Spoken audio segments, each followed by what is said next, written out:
us. See if we can flank them. We got something close, coming in hot in our 9.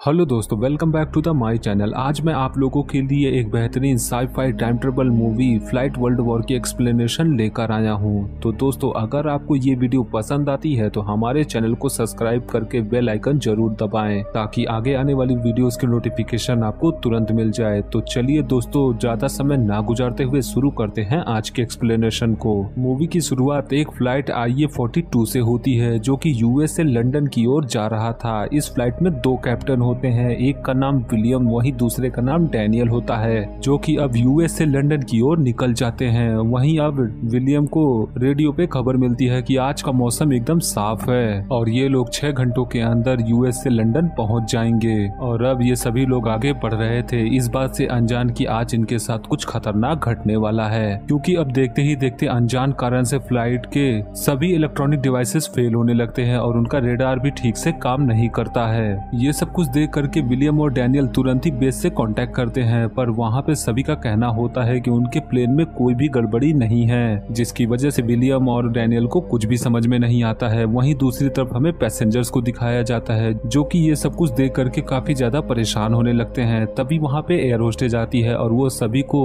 बताती है कि ये मौसम की गड़बड़ी के कारण हो रहा है। वहीं दूसरी तरफ विलियम और डैनियल ये जानने की कोशिश करते हैं कि ये सब कुछ क्यों हो रहा है। इतना काफी नहीं था कि तभी वहाँ पे उन्हें तेज तूफान आता हुआ दिखाई देता है और अब इसे देख करके डैनियल और विलियम कुछ भी समझ नहीं पाते हैं। वो दोनों काफी कोशिश करते हैं फ्लाइट को बचाने की, पर वो फ्लाइट उसी तूफान से होके गुजर जाती है। और अब जैसे ही वो सभी लोग उस तूफान से बाहर निकलते हैं तब उनकी आंखें फटी की फटी रह जाती हैं, क्योंकि अब अचानक से अंधेरा हो चुका था। अब यहाँ पर प्लेन में बैठे पैसेंजर भी पैनिक करने लगे थे, उन्हें कुछ भी समझ में नहीं आ रहा था कि अचानक से अंधेरा कैसे हो गया। वहीं दूसरी तरफ विलियम और डैनियल नोटिस करते हैं कि उनका बेस से कांटेक्ट टूट चुका है और अब केवल उनका रेडार काम कर रहा था, जिसमें खाली वो ये देख सकते थे कि यहाँ पर कितने प्लेन फ्लाई कर रहे हैं। वहीं दूसरी तरफ विलियम और डैनियल को कुछ भी समझ में नहीं आ रहा था कि यहाँ पर आखिर क्या हो रहा है, पर यहाँ पे विलियम का मानना होता है कि शायद से ये किसी गड़बड़ी के कारण हो रहा है और थोड़ी ही देर बाद कंट्रोल रूम इसे सब कुछ ठीक कर देगा। ये सोच करके वो आगे बढ़ने लगते हैं, पर यहाँ पर इन्हें आगे बढ़ते हुए आधे घंटे से ऊपर हो चुका था, पर यहाँ पर उन्हें कोई भी प्लेन नजर नहीं आता है। इसीलिए वो प्लेन को थोड़ा नीचे लेने की कोशिश करते हैं ताकि वो रेडार में ये देख सके कि और भी कोई प्लेन है या नहीं। और जैसे ही वो लोग अपना प्लेन नीचे लेते हैं वहाँ पर उन्हें कई और प्लेन डिटेक्ट होते नजर आते हैं, पर यहाँ पर विलियम और डैनियल नोटिस करते हैं कि ये कोई आम प्लेन नहीं है। और जब वो थोड़ा और नीचे जाते हैं तब वो देखते हैं कि वो सब फाइटर प्लेन होते हैं जो कि किसी शहर के ऊपर बॉम्ब बरसा रहे थे। अब फ्लाइट में बैठे हुए पैसेंजर भी ये सब कुछ देख करके काफी ज्यादा डर जाते हैं और उन्हें कुछ भी समझ में नहीं आता है। तभी थोड़ी देर बाद प्लेन के एयर होस्टेज फिर से आती हैं और वो पैसेंजर को शांत करने की कोशिश करती हैं। वहीं दूसरी तरफ कैप्टन विलियम और डैनियल दोनों ही बहुत ही ज्यादा डर चुके थे और विलियम लगातार अपने बेस से कांटेक्ट करने की कोशिश कर रहा था, पर उसे कोई भी सिग्नल नहीं दिखता है। अब ये सब कुछ देखने के बाद विलियम तय करता है कि वो फिर से एक बार नीचे जाएंगे और ये पता लगाएंगे कि वो किस जोन में फ्लाई कर रहे हैं। और अब जाहिर तौर पर डैनियल ये सब कुछ सुन करके बहुत डर जाता है और वो विलियम को मना करता है नीचे न जाने से।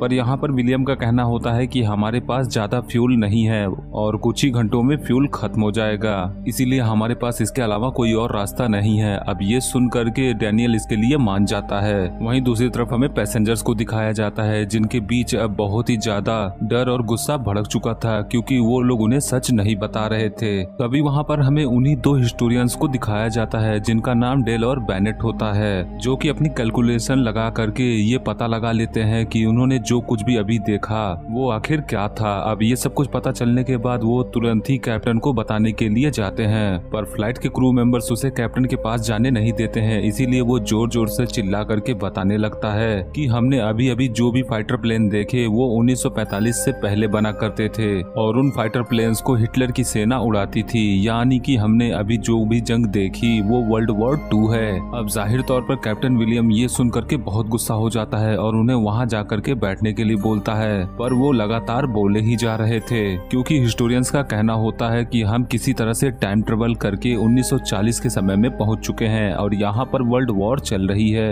और अब कैप्टन विलियम उन्हें मौका देता है सब कुछ सच सच बताने के लिए। जहाँ पे अब हिस्टोरियंस का कहना होता है कि अभी अभी उन्होंने जो हमला देखा वो हमले के बारे में उन्होंने हिस्ट्री में पढ़ा था, जो कि हिटलर की नाजी सेना ने किया था 1940 में। वही वो हिस्टोरियंस बताते हैं कि अभी आपका प्लेन इसीलिए रेडार पे कोई भी प्लेन डिटेक्ट नहीं कर पा रहा है क्योंकि 1940 के समय में ज्यादा रेडियो टावर्स नहीं हुआ करते थे। और अब विलियम और डैनियल अभी भी इनकी बातों पे विश्वास नहीं करते हैं और उन्हें चुपचाप अपनी जगह पे जा करके बैठने के लिए बोलते हैं और विलियम हिस्टोरियन से कहते हैं कि ये सारी बातें वो पैसेंजर्स को ना बताएं। जिसके बाद अब विलियम और डैनियल तुरंत ही प्लेन उड़ाना शुरू करते हैं और थोड़ा नीचे ले जाते हैं और अब फाइनली लगातार कांटेक्ट करने के कारण उनका कांटेक्ट किसी से हो जाता है जो कि ब्रिटिश सेना का एक ऑफिसर होता है। और अब विलियम उसे बताता है कि ये बहुत ही बड़ी इमरजेंसी है और उन्हें जल्द ही लैंड करना है, पर यहाँ पे नाइजल को शक होता है कि कहीं ये नाजी सेना तो नहीं। और अब डैनियल और विलियम के बहुत ज्यादा समझाने पर भी नाइजल नहीं मानता है, इसीलिए अब कोई और रास्ता ना होने पर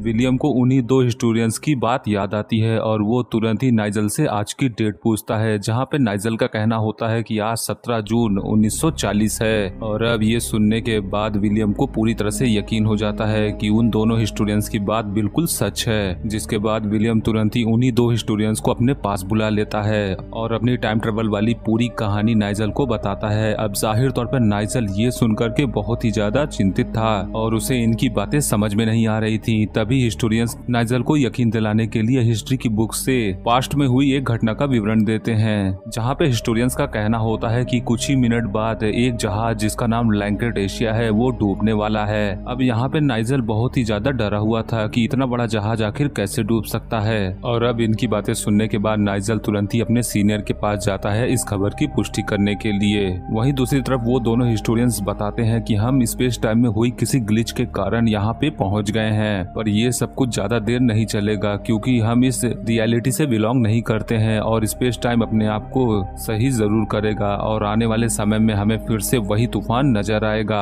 जिससे होकर के हमें गुजरना होगा, तभी हम अपने सही समय में पहुंच सकते हैं। अब ये लोग आपस में बात कर ही रहे थे कि तभी उनकी किस्मत खराब की फ्लाइट का एक पैसेंजर इनकी सारी बातें सुन लेता है और वो सभी पैसेंजर को जा करके बता देता है कि हम किसी तरह से टाइम ट्रेवल करके 1940 के समय में पहुंच चुके हैं और वहाँ नीचे वर्ल्ड वॉर चल रही है जहाँ पर नाजी सेना सभी देशों के ऊपर कब्जा कर रही है। अब जाहिर तौर पर पैसेंजर ये बात सुन करके उस आदमी का विश्वास नहीं करते हैं, पर तब भी कुछ लोग उसकी बातों में आ जाते हैं और वो लोग फ्लाइट में सभी को मारने पीटने लगते हैं और कॉकपिट की ओर बढ़ने लगते हैं। और अब ये सब कुछ देख करके वो मिलिट्री सोल्जर जो कि उन्हीं पैसेंजर्स का हिस्सा थे वो उनके ऊपर हमला करके मारना शुरू करते हैं और थोड़ी ही देर बाद उन दोनों को पकड़ करके उनकी सीट से बांध देते हैं। वहीं अब अगले ही सीन में हमें विलियम को दिखाया जाता है जहाँ पर अब नाइजल फिर से उन्हें कांटेक्ट करता है और वो उनको बताता है कि उनकी शिप वाली बात बिल्कुल सही निकली और आज उनकी वजह से कई मासूम लोगों की जान बच गई है। और अब नाइजल उनके इस काम के लिए उनको थैंक्स बोलता है और अब वो उनकी मदद करने के लिए तैयार था, पर यहाँ पर नाइजल को उनकी एग्जैक्ट लोकेशन चाहिए थी जो कि मिलना थोड़ा मुश्किल था। इसीलिए अब विलियम तय करता है कि वो नीचे आएंगे ताकि उनका रेडार उनकी एग्जैक्ट लोकेशन का पता कर सके।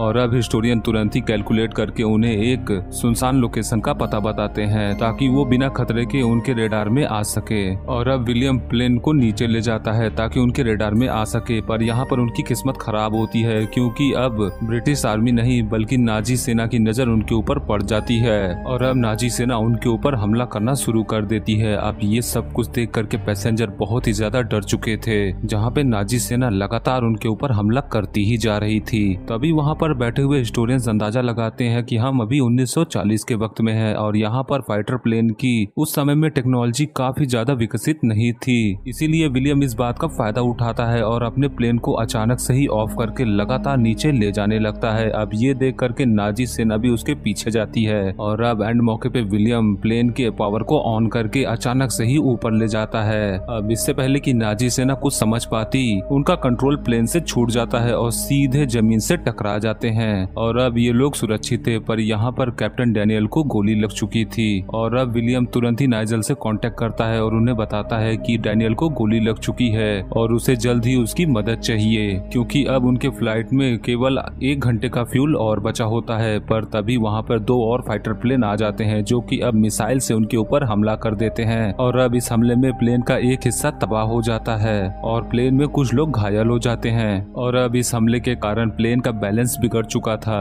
अब उन्हें कुछ भी समझ में नहीं आता है कि आखिर वो अब क्या करे। तभी हिस्टोरियंस का कहना होता है कि अगर हमें प्लेन की बैलेंस को बना के रखना है तो हमें हाईटेक रडार को नीचे गिराना होगा ताकि नाइजेल इसे पा सके और वो इन्हीं रडार का इस्तेमाल करके हमें किसी सेफ जगह पे ले जाएगा। जिसके बाद वो सभी लोग नाइजेल से कांटेक्ट करके उन्हें बताते हैं कि हम हाईटेक रडार को नीचे गिरा रहे हैं, जिसके लिए नाइजेल मान जाता है और अब उसके बाद वो लोग एक सुनसान जगह की तलाश करते हैं और वहाँ पर रडार को गिराने के लिए पैराशूट ढूंढने लगते हैं। अब ये सभी लोग पैराशूट ढूंढ ही रहे थे कि तभी वहाँ पे बैठा बुजुर्ग इंसान जो कि इन सभी घटनाओं में बहुत ही ज्यादा शांत बैठा था, वो बताता है कि उसके पास एक पैराशूट है और वो तुरंत ही वो पैराशूट फ्लाइट के क्रू मेंबर्स को दे देता है। जिसके बाद वो लोग तुरंत ही उस रडार को उस पैराशूट से बांध करके उसी सुनसान लोकेशन पे गिरा देते हैं। पर यहाँ पर ब्रिटिश सेना के पहुँचने से पहले ही नाजी सेना वहाँ पे पहुँच जाती है और वो उस रडार को पाने की कोशिश करती है। पर तभी वहाँ पे ब्रिटिश सेना आ जाती है और उनके ऊपर हमला करके वो रडार अपने कब्जे में ले लेती है। जिसके बाद अब वो तुरंत ही उस रडार को लेकर के नाइजेल के पास आते हैं। नाइजेल उसे सेटअप करता है और अब तुरंत ही नाइजेल इस हाईटेक रडार का इस्तेमाल करके उन्हें एक रफ लोकेशन का पता करता है ताकि वो वहाँ पर इमरजेंसी लैंडिंग कर सके। अब यहाँ पर इनकी कॉन्वर्सेशन चली रही थी कि तभी उन्हें अचानक फिर से वही तूफान नजर आता है जिसकी वजह से उन्होंने यहाँ तक टाइम ट्रेवल किया था। और अब यहाँ पर विलियम को उन्हीं 2 हिस्टोरियंस की बात याद आती है जहाँ पर उन्होंने बताया था कि हम इस टाइमलाइन से बिलोंग नहीं करते हैं और टाइमलाइन अपने आप को सही करने की कोशिश करेगा। इसीलिए अब विलियम समझ चुका था कि हमें अगर अपने घर जाना है तो हमें इस तूफान से होकर गुजरना होगा। जिसके बाद अब विलियम नाइजेल को सब कुछ बताता है कि हमें वो तूफान नजर आ चुका है और अब हम अपने घर जा सकते हैं। इसीलिए अब वो नाइजेल को आखिरी अलविदा बोल करके सभी पैसेंजर को आदेश देता है कि वो लोग अपनी अपनी जगह पे सही से बैठ जाएं और अब वो लोग अपनी जान हथेली पर रख करके उस तेजी से आ रहे तूफान के अंदर प्रवेश कर जाते हैं और अब देखते ही देखते वो लोग अपने ही समय में वापस आ जाते हैं। और अब अपने समय में वापस आते ही वो लोग तुरंत ही कंट्रोल रूम से कांटेक्ट करके बर्लिन में इमरजेंसी लैंडिंग करते हैं और अब यहाँ पर फ्लाइट के सभी क्रू मेंबर और पैसेंजर बिल्कुल सुरक्षित थे। जिसके बाद अब वो सारे पैसेंजर और क्रू मेंबर्स वहाँ से नीचे जाने लगते हैं। अब यहाँ पर विलियम नोटिस करता है कि सारे पैसेंजर नीचे उतर चुके हैं पर एक बूढ़ा इंसान जिसने उसे पैराशूट दिया था वो इंसान अभी भी वहीं पे बैठा होता है और अपनी बुक में कुछ लिख रहा होता है। और तभी विलियम की नजर उस बूढ़े इंसान की डायरी पर पड़ती है जिसमें लिखा होता है the radar system a save Europe. और यहाँ पर मूवी का बड़ा क्लाइमैक्स रिवील होता है क्योंकि ये बूढ़ा इंसान कोई और नहीं बल्कि नाइजेल होता है जो कि आज वो खुद ही इस फ्लाइट में ट्रेवल कर रहा था क्योंकि उसे पहले से पता था कि ये फ्लाइट टाइम ट्रेवल करके 1940 में जाएगी। क्योंकि उसे अच्छे से याद था कि 1940 में जब वो ये जंग लड़ रहा था तब एक अनजान फ्लाइट ने उसे एक रडार दिया था जिसके इस्तेमाल से वो लोग नाजी लोगों को हरा पाए। और यही कारण था कि ये बूढ़ा इंसान अपने साथ एक पैराशूट कैरी करके रखा था क्योंकि उसे अच्छे से पता था कि एक समय आएगा जब वो लोग उस रडार को गिराने के लिए उससे पैराशूट लेंगे। और अब ये सब कुछ देख करके विलियम सब कुछ समझ जाता है और वो नाइजेल से मिल करके भी काफी खुश था। और इसके बाद वो लोग अपने अपने घर लौट जाते हैं और ये मूवी यहीं पे एंड हो जाती है। तो दोस्तों ये मूवी की कहानी मुझे ठीक ठाक लगी क्योंकि इस मूवी की रेटिंग काफी ज्यादा कम थी और इसका कारण शायद ये है मूवी की इनकम्प्लीट स्टोरी और इसकी इनकम्प्लीट टाइम ट्रेवल थ्योरी। क्योंकि जहाँ पे हम जानते हैं कि इसमें केवल एक टाइम ट्रेवल के कॉन्सेप्ट का इस्तेमाल किया गया है जिसे हम टाइम स्लिप के नाम से जानते हैं। जहाँ पे कई बार ऐसा होता है कि स्पेस में हुई कुछ गड़बड़ी के कारण कुछ लोग अचानक से ही टाइम ट्रेवल करके अलग अलग लोकेशन पे पहुँच जाते हैं जैसा कि हमें इस मूवी में दिखाया गया। पर यहाँ पर इस थ्योरी को अच्छे से मूवी में एक्सप्लेन नहीं किया गया और यही कारण था कि मूवी लोगों को कुछ खास पसंद नहीं आई। तो दोस्तों उम्मीद करता हूँ कि आपको ये वीडियो पसंद आया होगा। वीडियो पसंद आया हो तो लाइक और शेयर जरूर करें और हमारे चैनल को सब्सक्राइब करके बेल आइकन जरूर दबाएं। और अगर आप टाइम ट्रेवल मूवीज के शौकीन हैं तो हमारे टाइम ट्रेवल वाले प्लेलिस्ट को जरूर चेकआउट करें। इसका लिंक आपको आई बटन और डिस्क्रिप्शन में मिल जाएगा, आप वहां से वो वीडियो देख सकते हैं। वीडियो अच्छा लगे तो वीडियो को लाइक और शेयर जरूर करें और आने वाली वीडियोस की नोटिफिकेशन पाने के लिए हमारे चैनल को जरूर सब्सक्राइब सब्सक्राइब करें। मिलूंगा आपसे अगली वीडियो में, तब तक के लिए गुड लक।